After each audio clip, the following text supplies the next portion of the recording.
والله يدعو إلى دار السلام ويهدي من يشاء إلى صراط مستقيم. Islam is for every race. Welcome to this week's edition of the Beauties of Islam. I'm your host, Yusuf Estes, and for the next few minutes we're going to be talking about one of the many beauties of Islam. And you can visit our website on the internet at www.beautiesofislam.com to watch programs like this and learn more about these beauties of Islam. Today I'd like to continue talking about our relationship with our Prophet Muhammad, peace and blessings be upon him. In previous episodes we've talked already about the other prophets such as Noah and David and Suleiman, Abram and Moses, and also Jesus Christ, peace be upon them. We discovered that, in fact, the people who followed them at their time were the true believers and all people who were entitled to go to paradise. Likewise, Islam is teaching us that today those who know and understand the message that came with Prophet Muhammad, peace be upon him, and follow him will also receive the same salvation, the salvation of going to paradise.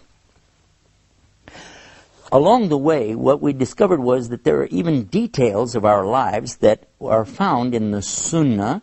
Sunnah means the way of Prophet Muhammad, that are beneficial to us in this life and certainly in the next life. We found that in the Quran the teaching is to obey Allah and obey His Prophet, that He is the example for all of us. He's the mercy to all of the worlds, and also He's the example to mankind to know how to live, how to act, even how to die. And that's what I wanted to speak about today, is this concept of knowing how to live and die. Allah tells us in the Quran that we were created in the very beginning inside of our mothers from something called an alaq. And these were the first verses, the first words actually, that came of the revelation. The Prophet Muhammad, peace and blessing be upon him, was about 40 years old at the time, and he was in a cave meditating near Mecca, in a place called Jabal Nur, or the Mountain of Light. And then the angel came to him, the angel Jibril came to him. This is Gabriel in the English language. And when he came to him, he commanded him in the Arabic language, Iqra! Prophet Muhammad, peace be upon him, just like, what? What do you want me to do? And he said to him again, Iqra! Prophet Muhammad said, La ana biqari. He said, Iqra! Now, what is the Iqra? What does that mean? Now, a lot of people translate that to be the word read. Read. But is it really the word read? Actually, no, it's not. It means something bigger than that. It means to recite, as in reciting from memory. To recite. And what shall I recite? Iqra bismi rabbika alladhi khalaq. Khalaqal insana min alaqa. Iqra wa rabbuka al-akram. Alladhi alama bil kalam. Alamal insana ma lam yalam. And the meaning more or less to the English language is saying that recite in the name of your Lord, who created the human being from a leech-like clot of blood. And that's exactly what we find today is the beginning of a human being. He starts out like this little teeny clot of blood shaped like a leech inside of his mother, inside the raham of his mother, the place of mercy. Recite in your Lord is so generous, who taught man how to use the pen, taught the human beings what they didn't know. And who is this? This is the Lord of the worlds who is speaking to us via this conductor, which happens to be the angel Gabriel, Jibril. Now, when Prophet Muhammad, peace be upon him, comes, he has the revelation and the people are listening to what he's saying, but at the same time, his life itself is an example for us.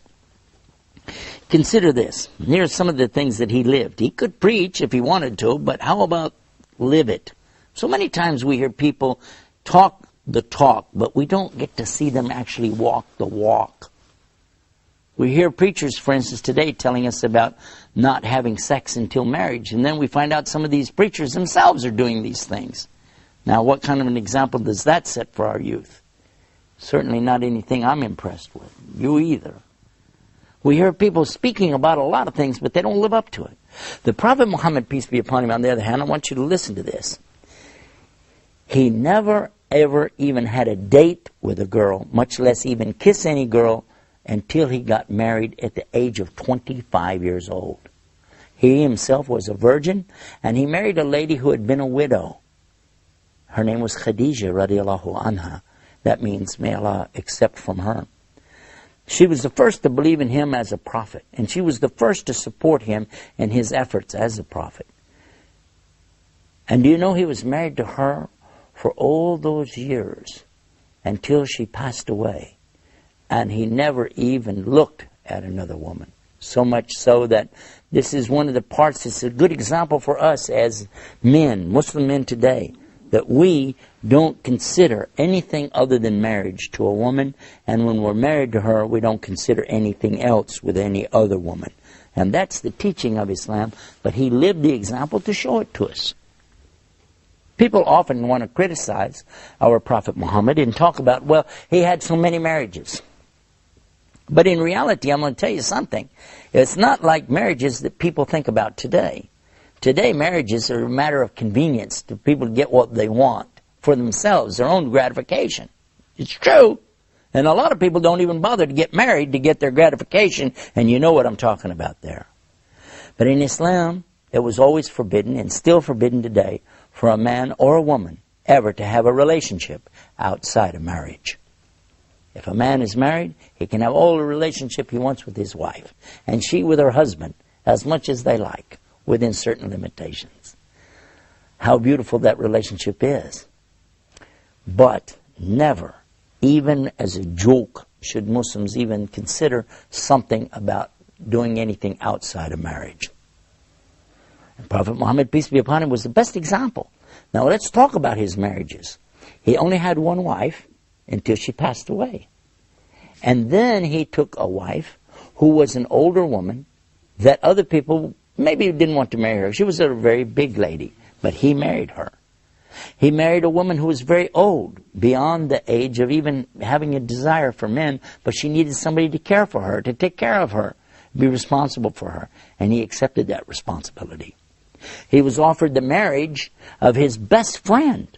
His best friend was offering him marriage to his daughter when she was very young. And when we come back from the break, I want to talk about the marriage of Prophet Muhammad, peace be upon him, to his wife Aisha. Stay right there. I know you're going to want to hear this when we come back with more about the beauties of Islam. Islam is keeping up the pace. Islam is for every race.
We're back and you're watching the Beauties of Islam. We've been talking about the relationship that we as Muslims have with the Prophet Muhammad, peace be upon him. We've discussed how he's the example for us, and we particularly talked about sex life, and we were saying that the Prophet Muhammad, peace be upon him, had never ever engaged in anything like this except in legal marriage to his wife. We left off in the last part of this episode talking about his marriage to Aisha. I'm sure many of you want to know about this. This is the famous story that many people have twisted way out of shape, and certainly something for us to delve into, and I want to at least briefly touch on this subject. People have accused the Prophet Muhammad ﷺ, peace be upon him, of some very illicit actions, especially with regard to this topic. So let us examine exactly what it's really about. First of all, the teaching that we have comes from Aisha herself. Now, all we know about her age is what she said herself. So the first thing we would ask you is, do you believe her? And if you said yes, do you believe her in everything she says or just some things? If she was going to testify in a court of law, would you accept everything she said? Because we would. We'll be the first to accept what she said. But do you know what it was she said? Actually, here's how she presented it. She said she was outside playing in the dirt with her toys, with her friends, whatever. Her mother comes to her. Now listen carefully. Her mother comes to her and tells her, let's go inside the house. So they go inside. Now, when she gets inside, she finds her father is there. Now, so far, mother and father. Got it? And her father is offering her in marriage to Prophet Muhammad, peace and blessing be upon him. Understand clearly, it was not the Prophet Muhammad, peace be upon him, that came to them saying, hey, I need a wife. It was the other way around. They were coming to him and saying, look, we would like it very much if you'd consider marriage to our daughter.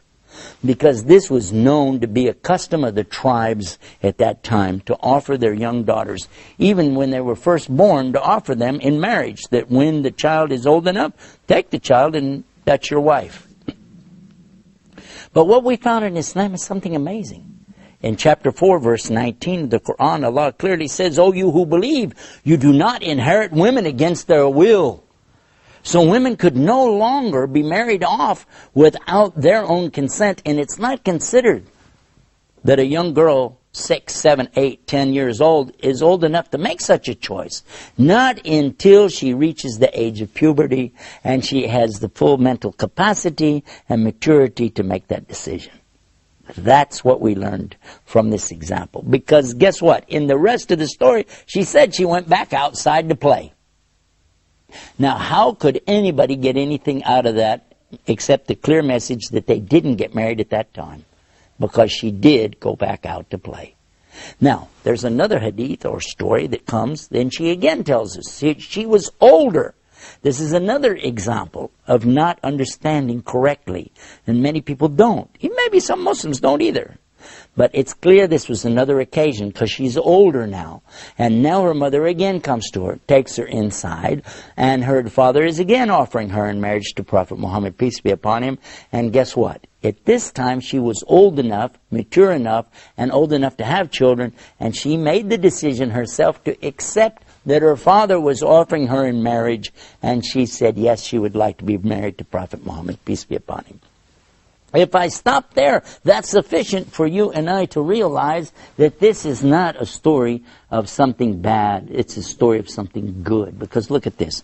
She then continues, and I'm going to ask you, if you accept one thing she says, do you accept it all? Because she continues, and she says that it was the best of relationships. They used to run and play together. She said, I used to race with him, and I used to beat him in the races. But then when I got old and fat, she said, got fatter, you know, that he could beat her in the races, and that they used to play, and they had a lot of things they did together. She used to tease him. She used to play games against him. One time she even did something that's mentioned in Quran about telling him honey smelled bad on his breath, and that was out of jealousy. These are many stories we can talk about, but the main thing is to know what was the relationship between her and her husband. And it was such that even after he died, that she continued to be so faithful to him. She never considered ever marrying another man. Even though she was a young lady, maybe in her early 20s, she never considered to get married to any other man. All of her life, she continued to say only the very best about her husband. In her whole entire life, she never said any disparaging word against her husband. In fact, I like for you to think of this. Instead of Shakespeare's Romeo and Juliet, where two young kids go against their parents and they commit suicide, here we have the story of Muhammad and Aisha, who are in love so much that even death didn't separate them, and they had the highest hope for a life together in the paradise. You choose which of the teachings sounds the best to you. For me, it's one of the beauties of Islam. Until next time, peace. Salam. Islam is peace, Islam is ease, Islam is not danger or disease.